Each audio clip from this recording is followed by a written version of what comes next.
बिस्मिल्लाहिर्रहमानिर्रहीम। अस्सलाम वालेकुम। वेलकम है आपको स्पाइसी फूड्स किचन में। आज मैं अपने किचन में बहुत मज़े की बहुत ज़बरदस्त रेसिपी लेके आई हूँ। ये है बीफ टिक्का कढ़ाई और बहुत इजी है, कोई इसमें मुश्किल चीज़ नहीं है। आप इसे किचन में ज़रूर ट्राई कीजिएगा। तो चलें चलते हैं अपनी रेसिपी की तरफ। मैंने 1.5 kg बीफ लिया है और इसे अच्छा सा काट के वॉश करके रख लिया था। यहाँ पे मैंने एक पैन लिया है और उसमें मैंने 1.5 कप ऑयल ऐड कर दिया है। ऑयल को यहाँ पे हम हल्का सा गरम कर लेंगे और इसमें ऐड कर देंगे बीफ को। बीफ की आपने बोटी बहुत ज़्यादा बड़ी भी नहीं रखनी और ज़्यादा छोटी भी नहीं हो, बस दरमियाने साइज़ की बोटी हो इसकी। और इसे अच्छा सा यहाँ पे मिक्स कर लेंगे।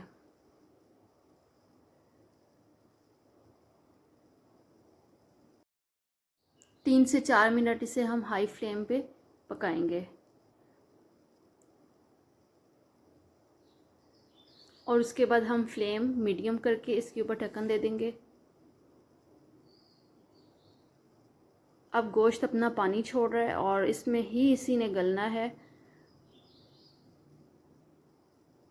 इसमें हम चम्मच हिलाएंगे साथ साथ। और बीफ को हमने इतना कुक करना है कि ये बिल्कुल रेड हो जाए। तकरीबन 10 से 15 मिनट इसे लगेंगे और बीफ बिल्कुल रेड हो जाएगा। इसी तरह इसमें चम्मच हिलाते जाएंगे और पानी खुश्क हो जाएगा।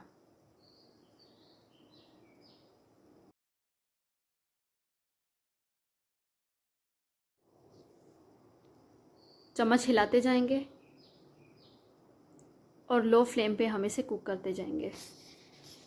चम्मच आपने हिलानी है ताकि नीचे ना लगे और कलर ब्राउन होने तक आप इसे इसी तरह फ्राई करते रहें।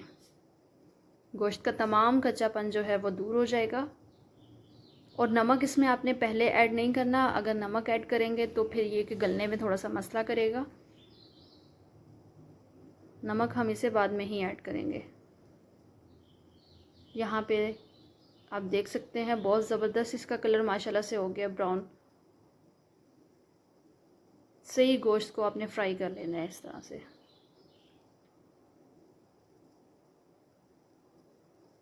कलर अब इसका चेंज हो गया। यहाँ पे फिर से एक दफ़ा अच्छे से हिलाएंगे।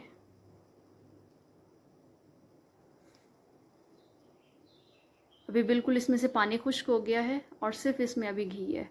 अब हम इसमें ऐड कर देंगे 2 टेबलस्पून लहसुन। अदरक का इस्तेमाल अभी आपने नहीं करना, वो हम इंशाल्लाह एंड पे करेंगे। और लहसुन को आपने 3 से 4 मिनट के लिए फ्राई करना है, ज़्यादा फ्राई नहीं कीजिएगा। 3 से 4 मिनट अच्छी तरह इसे फ्राई करके और मीडियम आपने कर देनी है इसकी फ्लेम। अगर हाई करेंगे तो लहसुन जो है वो जल जाएगा। इसमें हम ऐड कर देंगे 1 tablespoon red chilli powder, 1 teaspoon हल्दी पाउडर, 1 टीस्पून साल्ट, धनिया पाउडर 1 टीस्पून, ज़ीरा पाउडर 1 टीस्पून। तमाम मसालों को हम अच्छा सा मिक्स कर लेंगे और 1 से 2 मिनट तक हम इसे फ्राई करेंगे। उसके बाद हम इसमें टमाटर शामिल कर देंगे। टमाटर आपने 8 से 9 अदद ले लेने हैं और इनको 2 कट कर लेने हैं। इस तरह हम तमाम टमाटर ऐड करके ऊपर ढक्कन दे देंगे। 7 से 8 मिनट आपने इसी तरह इसे कुक होने देना है ताकि इसका छिलका नरम हो जाए।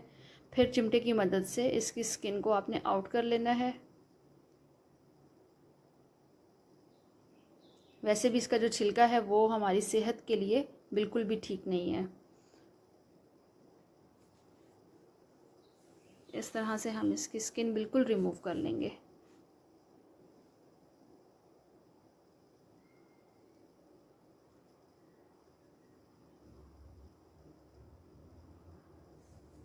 उसके बाद अच्छे से इसको मिक्स करना है आपने ताकि टमाटर जो है वो बिल्कुल गल जाएं।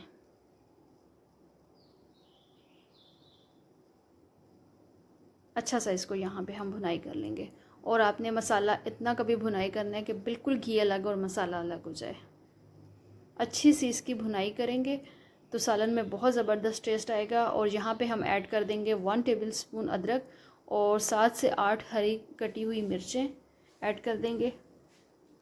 यहाँ पे हरी मिर्चें और अदरक ऐड करने का जो मकसद है वो ये कि बहुत ज़बरदस्त इसकी खुशबू आती है। आप इसे आज़मा के देख लीजिएगा कि इस भुनाई के टाइम पे जब हम इसमें ऐड करेंगे अदरक और मिर्चें तो उसकी खुशबू ये अलग होती है खाने में। यहाँ पे अच्छा सा भुनाई कर लिया हमने मसाले को और उसमें हम पानी ऐड कर देंगे 1 गिलास। और इसी पानी में इसने बिल्कुल नरम हो जाना है गोश्त ने। और इसे अच्छा सा मिक्स करके यहाँ पे फिर हम इस पे ढक्कन दे देंगे।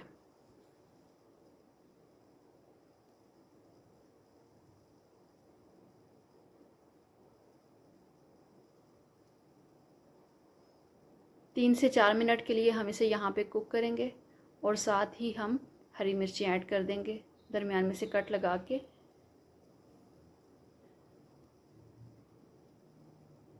और फिर अब 3 से 4 मिनट के बाद हम इस पे अदरक और धनिया की गार्निशिंग कर लेंगे। और कढ़ाई हमारी बिल्कुल डन है। उम्मीद है आज की रेसिपी आपको बहुत पसंद आई होगी।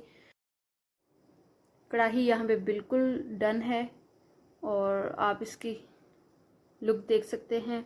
बहुत ज़बरदस्त इसकी लुक है माशाल्लाह से, बहुत ज़बरदस्त इसका कलर है। उम्मीद करती हूँ आज की रेसिपी आपको बहुत पसंद आई होगी। अपना बहुत सारा ख्याल रखें। अगर चैनल पर नए हैं तो मेरे चैनल को सब्सक्राइब करें, लाइक करें वीडियो को और शेयर करें। अल्लाह हाफिज़।